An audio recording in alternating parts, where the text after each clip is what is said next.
रोज coaching classes में। बच्चों, आज आपकी जो ये क्लास चलने वाली है क्लास 8 की विद्यार्थियों के लिए है, यानी कक्षा 8 के विद्यार्थियों के लिए है। ऐसे विद्यार्थी जो हिंदी की प्रिपरेशन कर रहे हैं, हिंदी व्याकरण उनको बिल्कुल नहीं आता है, तो उन सबके लिए ये क्लास आपकी है। तो आज जो हमारा जो टॉपिक है, जो चैप्टर है, अपने विषय सूची के अकॉर्डिंग हम चलेंगे।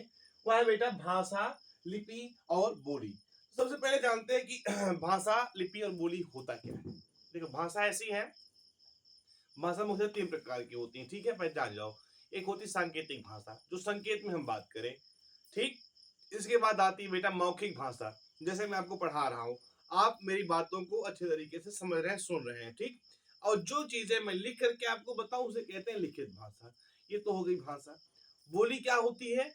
बोली जैसे हम आप अपने एरिया में, अपने क्षेत्र में बोलते हैं, यानी एक सीमित स्थान पर बोले जाने वाले शब्द को क्या कहते हैं? बोली कह जाती है। लिपि क्या होती है? लिपि का भी अपना एक महत्व है अपने आप में।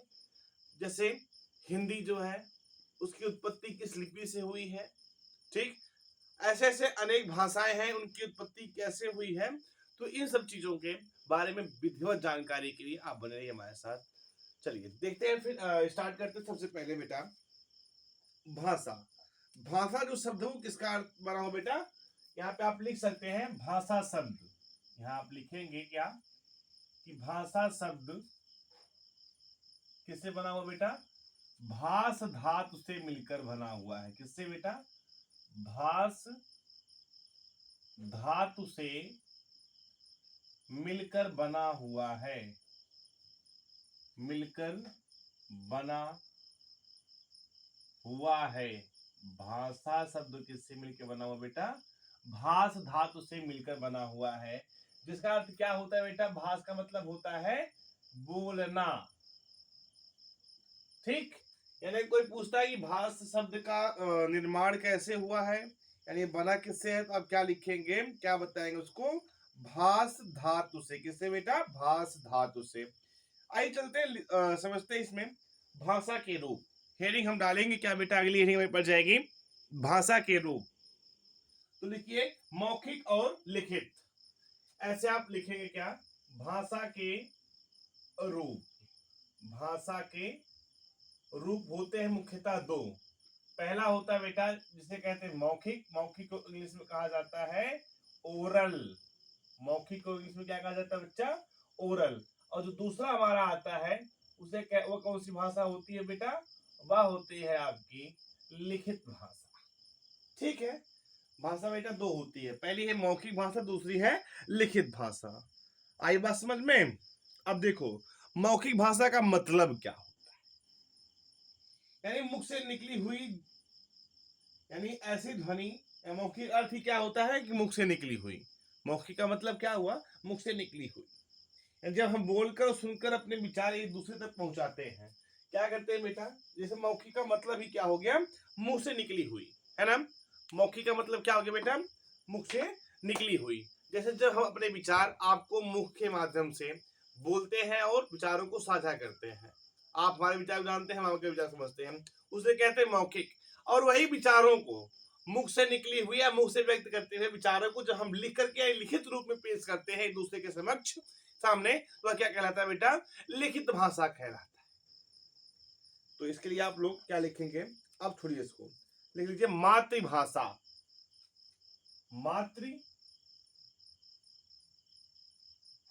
मातृभाषा।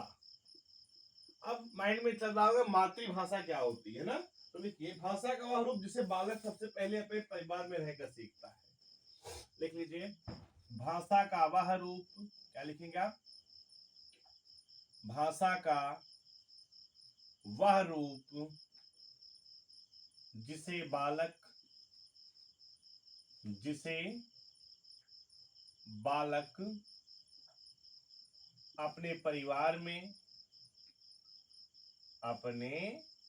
अपने परिवार में रहकर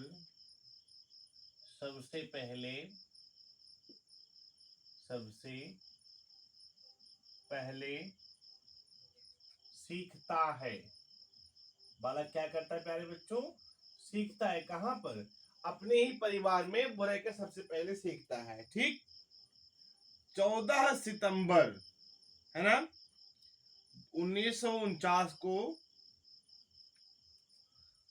आप पॉइंट बना के लिख लीजिए। 14 सितंबर 14 सितंबर 1949 को हिंदी भाषा को भारत सरकार के द्वारा, है ना, भारत की राजभाषा घोषित की गई। राजभाषा घोषित की गई।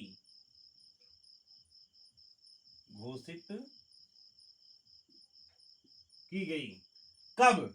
अगर मान लो कहीं क्वेश्चन पर क्या आता है बेटा, आपका क्या पूछेगा आपसे कि हिंदी को भारत की राजभाषा कब स्वीकार की गई, तो आप लोग जवाब में लिखिएगा कि भारत सरकार के माध्यम से 14 सितंबर 1949 को, यानी आजादी के 2 साल बाद, 14 सितंबर सन 1949 को हिंदी को भारत की राजभाषा का दर्जा प्रदान किया गया।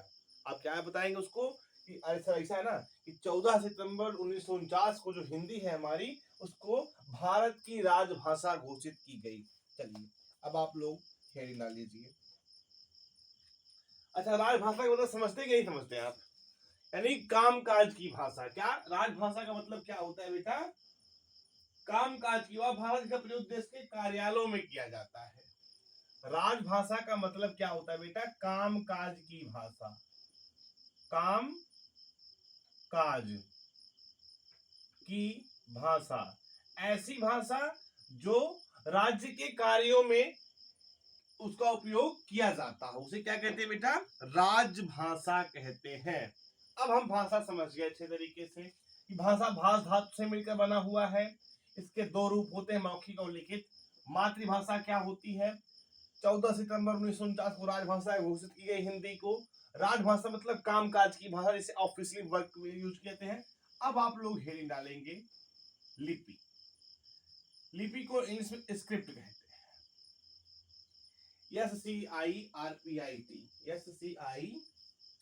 यानी बोली जाने वाली हर ध्वनि को लिखने के लिए कुछ चिन्ह निश्चित किए गए हैं। जैसे जो कुछ बोलते हैं उसके लिए कुछ न कुछ हमें निश्चित किए गए। जैसे मान लो इसको स्टार कहते हैं, इसको हम डैश कह सकते हैं, इसको हम एरो बता सकते हैं, निशान बता सकते हैं। ठीक है, इसे हम मार्क्स को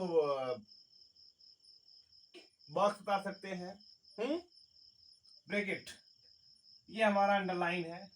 तो ऐसे ही हम जब किसी लिपि को समझते हैं, ठीक है, जो भाषा उसको लिखी जाती है, यानी बोली जाने वाली हर ध्वनियों को लिखने के लिए कुछ निश्चित चिन्हों का उपयोग किया जाता है, उन्हें लिपि कहते हैं।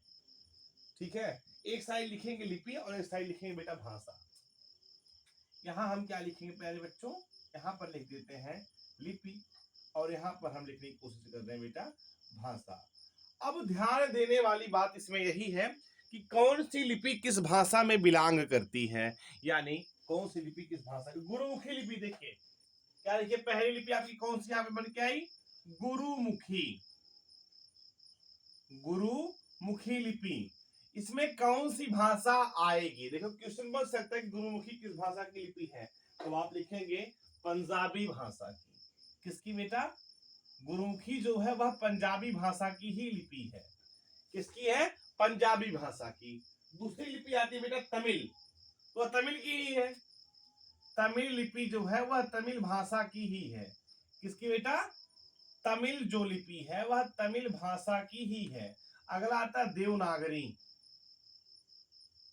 कौन सी लिपि बेटा? देवनागरी लिपि। ठीक बच्चों, देखो हिंदी, संस्कृत और मराठी 3 लिपि से लिपि में आते हैं। हिंदी भी आता है, ठीक, संस्कृत भी आता है बेटा इसी लिपि में, और आपकी मराठी भी इसी लिपि में आती है। किसमें? देवनागरी लिपि में आपकी 3 भाषाएं हैं। पहला बेटा हिंदी, दूसरा बेटा आपका संस्कृत, तीसरा है आपका प्यारे बच्चे मराठी। अगला बेटा रोमन। रोमन लिपि में कौन कौन से आती है भाषा बेटा? जो रोमन लिपि होती है उसमें कितनी भाषाएं आती हैं? अंग्रेजी भाषा और जर्मन भाषा। ठीक,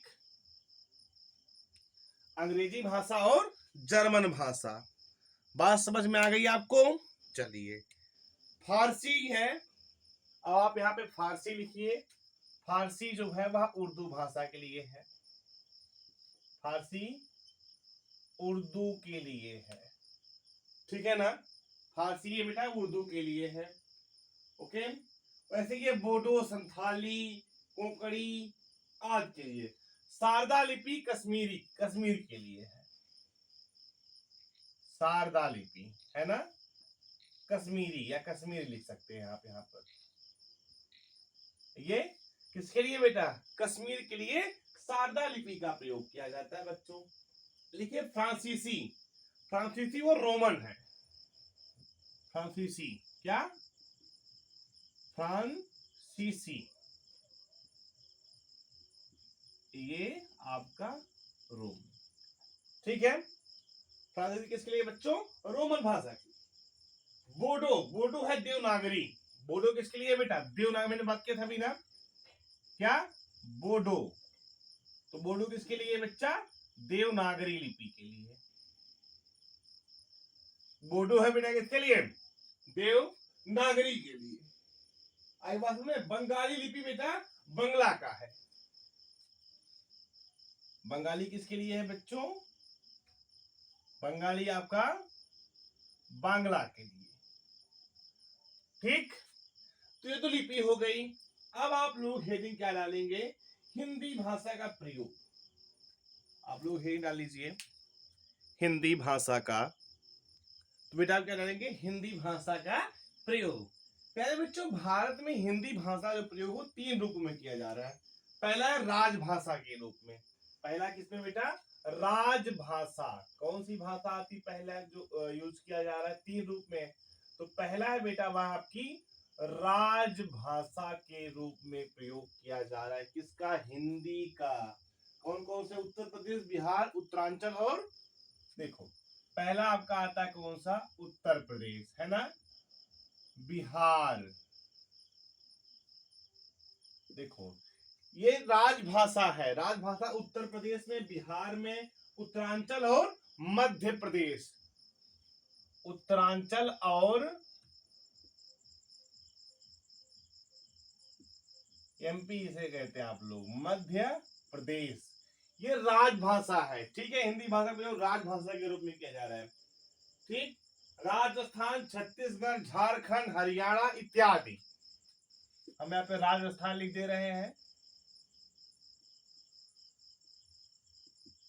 हरियाणा, छत्तीसगढ़, हरियाणा, छत्तीसगढ़ आदि, है ना। छ का मतलब छत्तीसगढ़।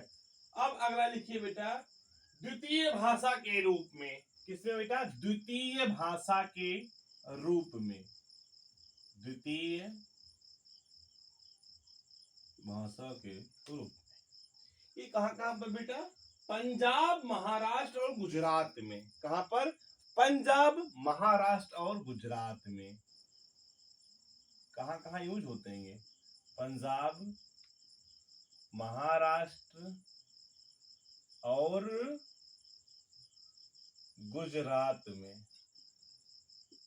ये द्वितीय भाषा के रूप में प्रयोग किए जाते हैं। अब चलते हैं संपर्क भाषा के रूप में। इसका तीसरा उपयोग है, वह क्या है बेटा? संपर्क भाषा के रूप में। संपर्क भाषा के रूप में। तो ये कहां कहां प्रयोग किए जाते हैं बेटा? देखो दक्षिण भारत के संपूर्ण राज्यों में। क्या लिखेंगे आप? दक्षिण भारत के राज्यों में, ठीक है बच्चों। किसमें? दक्षिण भारत के राज्यों में। बंगाल में, जम्मू कश्मीर, क्या क्या आप लिखेंगे? बंगाल, जम्मू कश्मीर व पूर्वोत्तर राज्यों में। व पूर्वोत्तर राज्यों में। आई बात समझ प्यारे बच्चों? पूर्वोत्तर राज्यों में। रापेश में आ की मात्रा लगी हुई है, आप इसको मिला लीजिएगा। पूर्वोत्तर राज्यों में इसका उपयोग किया जा रहा है। ठीक है बच्चों, अब लिखिए बोली। हेडिंग आप लोग अब डाल लीजिए क्या, बोली। आप लोग शायद बोली को जानते होंगे, सीमित क्षेत्रों में बोले जाने वाली भाषा क्या कहलाती है बेटा, बोली कहा जाता है। देखो अब जानते हैं हिंदी की जो बोली है उसको 6 भागों में विभाजित किया गया है। हिंदी की जो बोली है उसको 6 भागों में विभाजित किया गया है। पूर्वी हिंदी देखते हैं, नंबर फर्स्ट है हमारा क्या बेटा, पूर्वी हिंदी। नंबर फर्स्ट क्या है बेटा हमारा, पूर्वी हिंदी। अब इसमें कौन कौन सी आती हैं पूर्वी हिंदी में, तो लिखिए बेटा अवधी, बघेली और छत्तीसगढ़ी। अवधी, बघेली,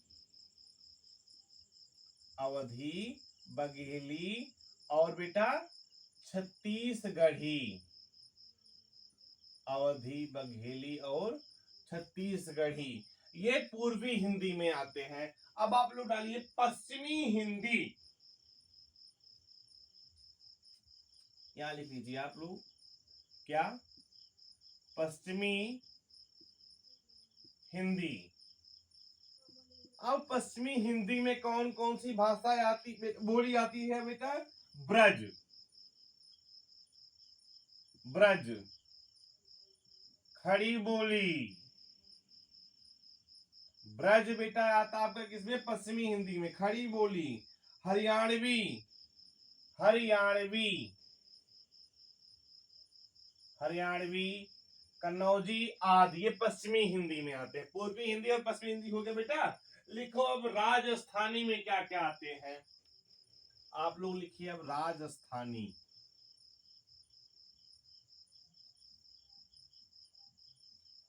ये तीसरी बोली है, बोली के 6 भागों में विभाजित किया गया है ना बेटा। लिखो पूर्व राजस्थानी, मेवाती, मारवाड़ी, मेवाती बोली है ना, मारवाड़ी, मेवाती, मारवाड़ी आदि। मेवाती है, मारवाड़ी है, हड़ौती है ना, मेवाड़ी है। आप मेवाड़ी लिख लो, चलो मेवाड़ी, ये राजस्थानी में आते हैं। ठीक है, पूर्वी हिंदी, पश्चिमी हिंदी और राजस्थानी। अब लिखिए बिहारी में क्या क्या आता है, मैथिली, मगधी और भोजपुरी, ये बिहारी वाले में आते हैं। कौन कौन से बेटा, मैथिली, ये बिहारी वाले में बेटा, मैथिली, मगधी, मैथिली आती है इसी में, मगधी इसी में आता बच्चा, और भोजपुरी। मैथिली, मगधी और बेटा भोजपुरी। अब देखिए पहाड़ी, पहाड़ी में कौन कौन से आते हैं, पहाड़ी बोली कौन कौन सी मानी जाती है। देखो गढ़वाली, गढ़वाली, कुमायूनी, कुमाऊनी आदि। गढ़वाली, कुमाऊनी आदि बेटा, मैदियाली। अब लिखो दक्षिणी, दक्षिणी में क्या क्या आते हैं,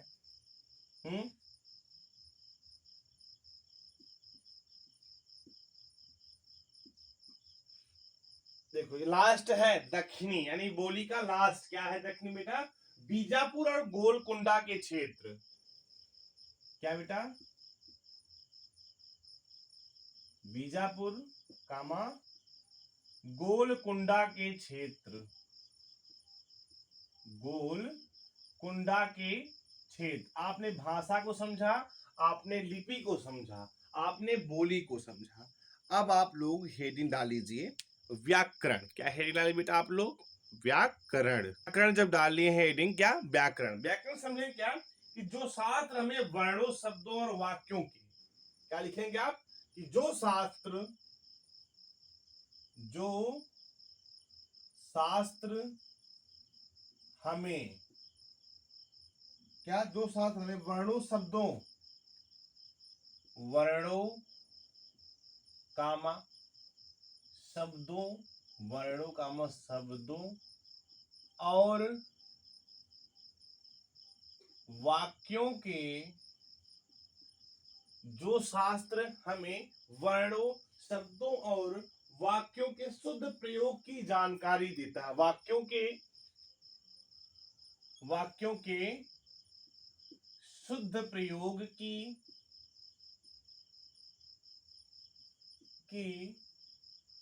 जानकारी देता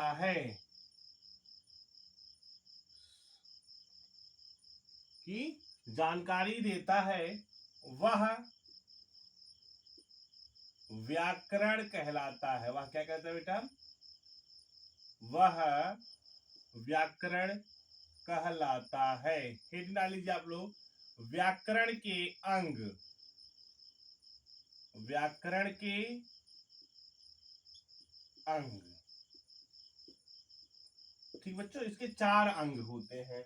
व्याकरण के कितने अंग होते हैं बच्चा? 4। वर्ण विचार, शब्द विचार, पद विचार। नंबर फर्स्ट क्या है बच्चा आपका? वर्ण विचार। ठीक।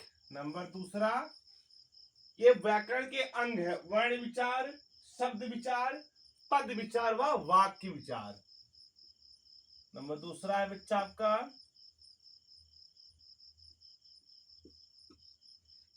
वर्ण विचार, शब्द विचार, पद विचार, और बेटा लास्ट में आपका चौथा क्या है? वाक्य विचार। वाक्य विचार। ठीक। अब देखिए वर्ण विचार होते क्या है, यानी इसके अंतर्गत वर्णों के उच्चारण, समझ लीजिए इस चीज को आप लोग अच्छे से, कि वर्ण विचार के अंदर क्या क्या होता है बेटा? इसके अंतर्गत वर्णों के उच्चारण, स्पष्टीकरण इत्यादि के बारे में समझाया जाता है वर्ण विचार के अंदर। ठीक। शब्द विचार में क्या होता है बेटा? इसके अंतर्गत शब्दों के भेद, व्युत्पत्ति और रचना आदि से संबंधित नियमों की जानकारी मिलती है। पद में क्या होता है? इसमें बेटा संज्ञा, सर्वनाम, विशेषण ये सब बताया जाता है। ठीक। वाक्य वाले में क्या है कि व्याकरण के इस भाग में वाक्यों के भेद, उसके संबंध, वाक्य विश्लेषण, विराम चिन्ह इत्यादि के बारे में बताया जाता है। यानी वाक्य कितने भेद होते हैं? 4 भेद होते हैं। ठीक है। तो प्यारे बच्चों, आज की जो आपकी लाइव क्लास थी वो किसके लिए थी? क्लास 8 यानी कक्षा 8 के विद्यार्थियों के लिए थी। ऐसे विद्यार्थी जो कक्षा 8 में पढ़ते हो, बेहद गरीब फैमिली से बिलोंग करते हो और उनके पास कोचिंग की फीस या स्कूल की फीस देने में वो इफर्ट ना कर पाते हैं, तो उनके लिए बहुत ही बेहतरीन तरीके से हिंदी व्याकरण मैं लेकर के आया हूँ आपकी YouTube channel free of cost. इसका कोई चार्ज नहीं है, तो आप लोग इसके लिंक को जो है शेयर करते रहिएगा अपने दोस्तों के साथ। Thank you so much for watching this video.